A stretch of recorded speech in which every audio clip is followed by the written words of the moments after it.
Good afternoon, nerd friends, and welcome back to the Nerd Bench. We're going to take a look at the settings of the new XR10 Pro G3 and G3X. But before we get into that, let's talk about the question that is on everybody's mind. What is the difference between the G3 and the G3X? And we've talked about this briefly before, but just to recap, the G3X has the gray color case, obviously. It has the larger 12 gauge power wires, and it also does not have the reverse voltage protection built into it. The G3 has all of the same hardware except that it does have the reverse voltage built into it, or the reverse voltage protection built into it, and it comes with the smaller 13 gauge power wires pre-installed. Either of the speed controls can be used for stock or modified or stock. You could use the G3 for stock racing, you could use the G3X for modified racing. They are interchangeable in that regard. The settings are exactly the same. The main difference is the color, the larger wires, and the lack of reverse voltage protection that comes in the G3X. And that's kind of why it's marketed for stock racing, because of the bigger wires. For one, you get a little bit better power delivery that way. And a lot of the stock guys have a pretty, I guess you'd say, a fixed battery program where they make it wires are as short as possible, so they can't really plug it in backwards, so it's less of an issue. A couple other things that I run into with folks: even though this has a reverse voltage protection built into it, the G3, if you were to plug it in backwards, the power cap will pop because it does not have a reverse voltage protection built in. So if you want to complete your total package, you need to install one of those non-polarity capacitors that we sell. Link in the description down below, of course. If you do have a non-polarity cap and you add that to a speed control that doesn't already have reverse voltage protection built in, it does not add reverse voltage protection. That's another one that we run into all the time. And I have run into situations where you take a non-reverse voltage protection protected speed control, you hook it up maybe momentarily backwards, you realize right as you're about to plug it in that you hooked it up wrong. Sometimes they will survive that. Sometimes the power cap will pop. You'll still want to replace the power cap before you drive it around or anything like that. But if you hook it up correctly and it seems to run the motor smoothly and it starts the motor from all the different stop locations, 9 times out of 10 the speed control survives that sort of thing. So long as you don't plug them in for a while, turn them on type of deal, that's usually kind of when it all goes south. So the G3 and the G3X have identical settings inside, and there are some new settings that are unique to this version.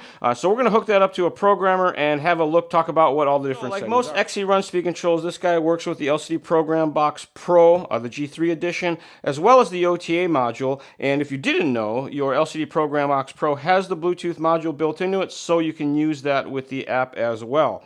So I do have a battery connected over here. I have the speed control connected to the programming port on the top of the speed control, and I'm going to turn it on. That fires up. This guy comes on. You're into your setting table right there. You tap this little link icon up here to get in there. Mine is listed there as Charlie LCD. My password is the default password of all 8s. I hit OK, and then it jumps in and connects. Now this may be a little tricky to see, but nothing happens. It just says connecting, and then it connects, and this is now illuminated. To get into the speed control settings, we would go to parameters. To view the data logs that are on the speed control or view the live data output, you'll go through data logging. Settings is of the app, as well as any sort of updates that you're going to do to the box or the Bluetooth module that's connected. And the firmware update area is where you do the firmware updates for the speed control. So even if you get a brand new speed control, you should, before you do anything else, kind of check for firmware updates just to make sure. This one should be fully up to date because there hasn't been any new releases here. But just to show you what that looks like, it jumps in and it says that it's a car speed control. It gives you your hardware version, it tells you the current firmware version, and it tells you if there's a newer version available. You'll know because if there is a newer version available, the number will be higher. So it makes a bunch of sense. So to get into the speed control settings, you're going to tap on parameters. That'll take you through a brief loading screen. And then you get your speed control settings. So the speed control comes set on basic mode, and it won't allow you full tuning options. So we'll get that out of the way. First and foremost, if you're going to tune on your speed control, first thing you got to do is put it in advanced mode. Get that out of there. And then we'll go through what all these buttons do. Up top, you got your profile names and where you can select from the available preset profiles. And these all say different names, and those are all adjustable. So you can name these whatever you want. Like, for example, I can take this one, and I can rename this profile. I'll put my name on it, because I like to put my name on everything. I hit confirm, and now my profile name is Charlie. You got reset, import, export, and save. These are in regards to the active profile. You can reset it if you make a bunch of changes you don't like. You want to go back to factory reset, you can do that. If you ever jump into this screen after an update and there's something weird, the settings aren't what they're supposed to be, hit reset, it'll clear those errors out as well. Import and export are for saving the profile that you've got here to put on another speed control that is the exact same model as well as the exact same firmware. They have to both match identically, otherwise you're not going to be able to get those profiles back and forth. And save, one of the most important buttons on your screen, because you can make all these changes, and if you don't hit save, it's not going to put it into the speed control. So don't forget to hit save. So now that we've switched over to our advanced mode, let's go through and talk about what all these settings do.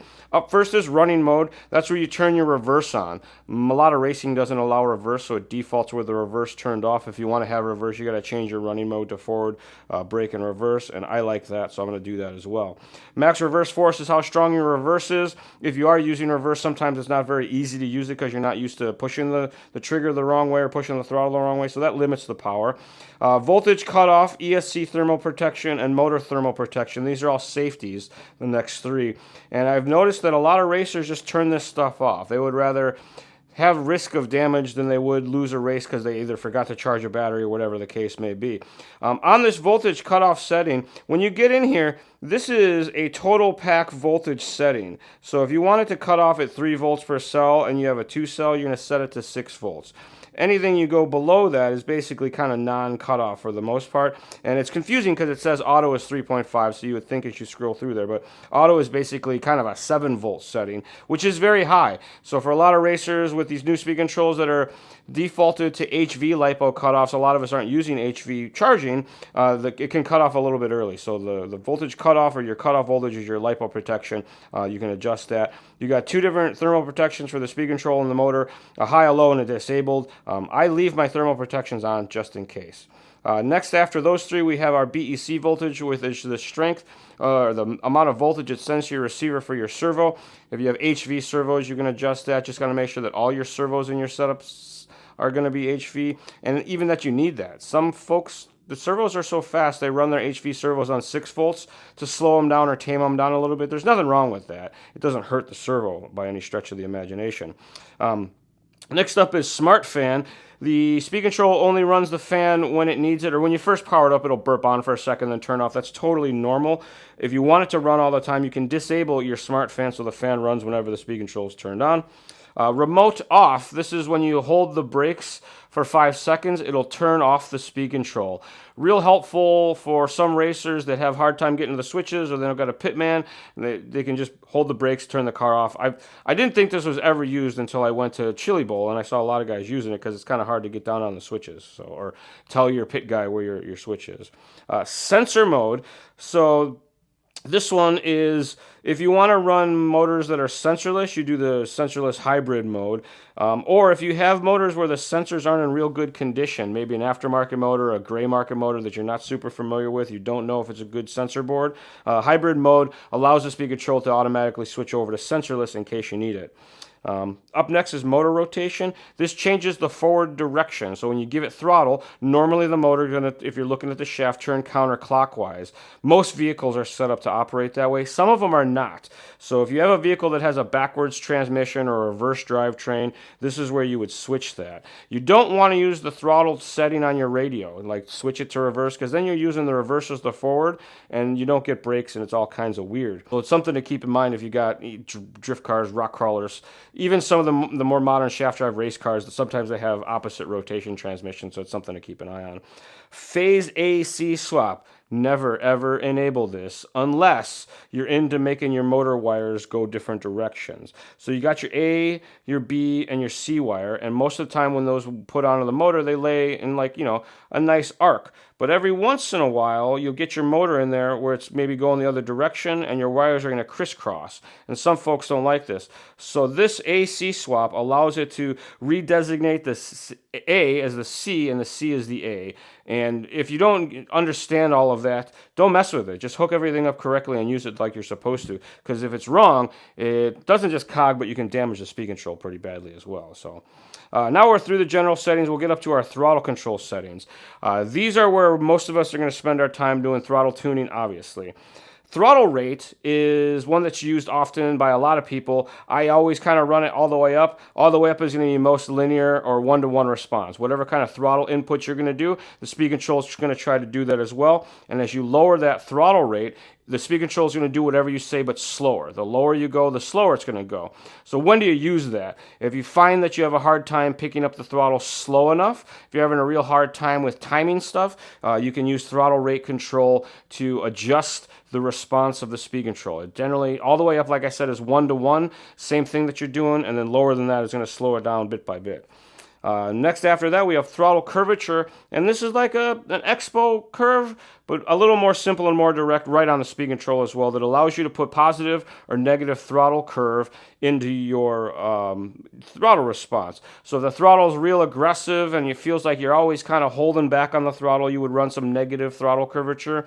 If you feel like you're always getting deep into the throttle and you need more response, you can increase the throttle curvature. Neutral range is the deadband between the first pulse of throttle and the first pulse of brake. It's your neutral zone, if you will. So if your drag brakes are real inconsistent, or maybe your reverse is real inconsistent, increase your neutral range, because it usually means that maybe the throttle pot on your radio is wearing out and it's not kicking back to exactly the same neutral every time, so it may cause you some grief there. So something to keep in mind. But for the most part, you run that pretty low. That way there's no kind of movement of the trigger before throttle or brakes respond. So default usually works pretty well. Initial throttle force is the amount of oomph, I guess you'd say, that the speed control applies to the motor to start it from a stop. And this is used to take out initial throttle delay. If you've ever been in a situation where kind of you give it some throttle, the motor doesn't move very much, initial throttle force allows you to have some control over that and make it move earlier or right away. Coast is for taking away all forms of drag brake or deceleration from your motor.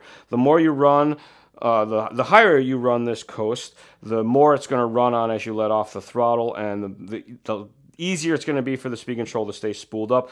Real helpful in very slick track situations, or when you let off the throttle, the car gets upset real easy, you can use some coast. PWM frequency is another one that gets used a lot for throttle feel. Throttle PWM or PWM drive frequency is for the throttle side. The higher the frequency, the smoother the throttle response is going to be. The lower the frequency, the more aggressive it's going to be. So if the track's real slick, you're going to run a real high frequency. If you've got tons of grip and you want all the rip and all the feel that you can get throughout the entire throttle range, you're going to run the frequency a little bit lower. For the most part, modified guys are up above 12 or 8 or 12K most of the time. Spec guys can be a little bit below that. And then the other one that we have is the customized drive frequency, where you can set the frequency based off the position of the chart, and it's a lot easier than it used to be because we've got these handy dandy push tabs where you can cycle through and make your adjustments accordingly instead of having to finger fumble your way through there. And when you would use this custom frequency is in, let's say spec racing is a good example. You're having a hard time putting the power down, so you would run a real high frequency at the front of the throttle to smooth that out, and then bring it to a lower frequency to get back where spec motors like. The frequency wants to match with the RPM of the motor. So the higher the RPMs you're going to use, the higher the frequency you're going to try to run to make that a happy kind of to go together, I guess you'd say. I'm not sure what I'm trying to say there, but higher RPMs like higher frequencies, lower RPMs like lower frequencies. So like spec motors with a tall gearing, generally speaking, they're going to like the lower frequency, but sometimes that's a bit too much grip or rip up front. So running those custom drive frequencies can help you tune that in to exactly what you like. Softening value and softening range are two that get used together, and this is basically like a reverse electronic timing. It takes timing out so that the motor's slower. It's like a power reduction unit. So your value is how much power it takes away, and then your range is how far through the throttle. So in this example, you have 15% power taken away, and you're doing it through the first 30% of the throttle. So from 0 to 30%, that's active, and as you get to 30%, it turns that off, and you get your timing back, or your power back, so to speak. Softening is real useful, in slicker track situations where you need to take power away.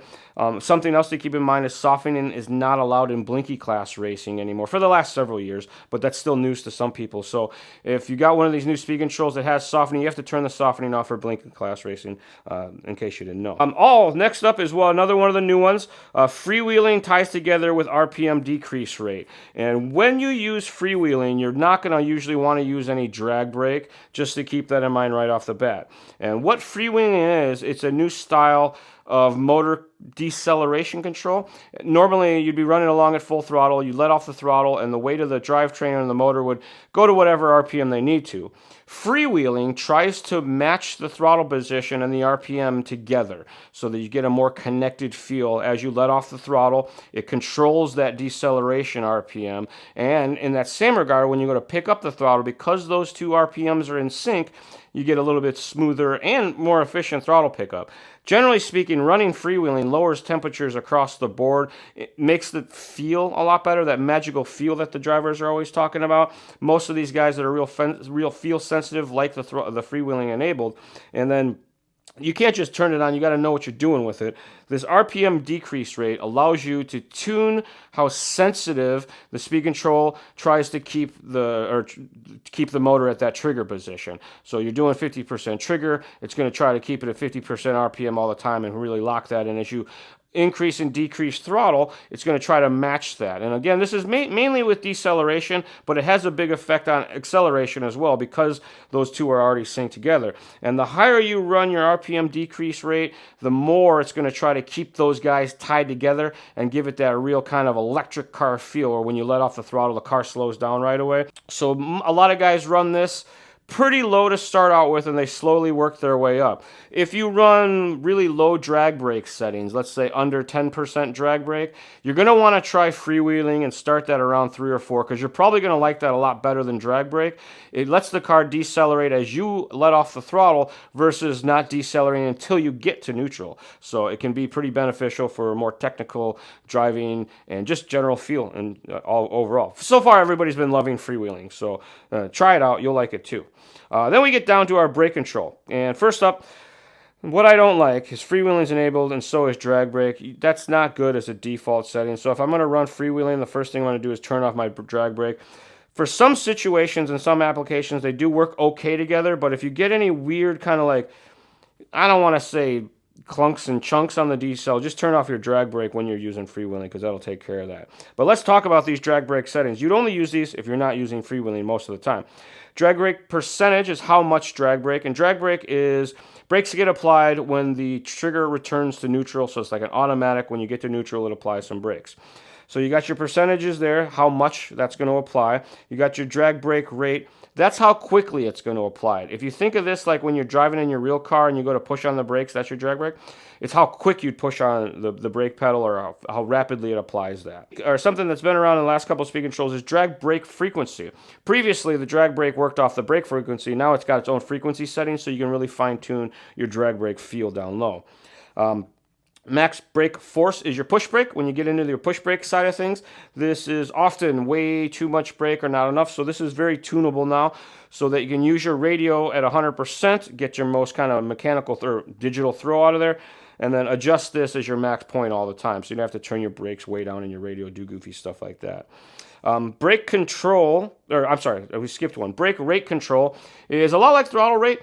Higher it is, the more linear or normal it will be. And as you lower that setting, it's going to slow down the brake response.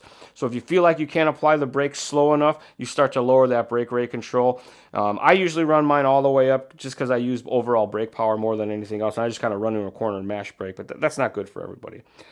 Brake control, you got 3 different brake controls here, linear, traditional, and disc brake. And as you go through these, they get more aggressive. Linear is going to be the most smooth or normal. Traditional has a little bit more, I guess you'd say, initial force. And disc brake has crazy strong brakes that tie into some other stuff as well. We'll talk about that here in just a second. But for the most part, linear brakes are what most of us are going to want. If you need the brakes to feel a little grabbier or a little more responsive, you would go to traditional brakes, and if you need super brakes, then you would try the disc brakes. With the disc brakes, you also get ABS force because they're so strong that it needs a little helper, and that's where that ABS force comes in. And you're also going to want to use a bunch of negative curvature when you're using the disc brakes as well, just to kind of help with the feel overall and the response. It makes it feel a little bit more normal. And then again, much like drive frequency, your brake frequency or brake PWM frequency does much the same, that a higher brake frequency is going to be smoother and a lower brake frequency is going to be more aggressive or grabbier, if you will. Now, we get into the fun ones. If you're using blinky class racing, that zero timing stuff, you leave all these at 0, obviously. It defaults with a little bit turned on. I'm going to turn that off right now before I forget. But we have 2 types of timing, boost timing and turbo timing. Boost timing is electronic timing advance from the speed control that basically fires the motor incorrectly to increase the RPM, and turbo does the same thing. It just does them through different ranges, if you will. Boost timing allows you to set a range of RPM that it starts the application of timing and ends it. So you can control your power window through the RPM range. If this whole area is our RPM range, I can hit the boost up top of the RPM, in the middle, or at the bottom of the RPM if I want to. And I can make that window wider or narrower to control how aggressive that electronic timing advance feels. There's, well, I got to put some in there so it lets us see all these settings. Actually, it needs more. So you have boost timing activation based off RPM. You can do it auto, or you can do it off a throttle position. So it's a little different than it used to be. Before we only had auto and RPM. Now we have a throttle position one as well, which is pretty cool. So if I have my RPM window set at, right for this example, 7,500 to 22,000 RPM, it's a pretty wide RPM range. A lot of times you can look at your data logs and see the RPM of the motor to pick, where you want. 50% of the RPM is give or take 50% of the throttle. If you want it to be based off of trigger position, you can switch this guy over to throttle. Those guys turn off, and then you get your throttle positions as well, where it starts applying it 10% throttle, and where it finishes applying it 50% throttle. So from 10% to 50%, it's going to apply that boost. And again, this is one of those situations where you can move that around. Let's say I go up here to 20, and I bring this guy up to 75. We'll just say 68%. That shifts that whole situation further into the trigger, to give you an idea. So you get 3 different ways to do it. The auto mode, the engineers have come up with an algorithm that figures out ramp rates and what's going on, the RPM that it's at, and makes that all happen. The engineers are a big fan of using the auto because they spend a lot of time on it. So I'm going to set that back to 0. Now, turbo timing is more electronic timing advance, but it only happens after you get all the way to full throttle. So you have your amount of turbo, obviously the degrees that it's going to add in there. Then you have delay, increase rate, and decrease rate.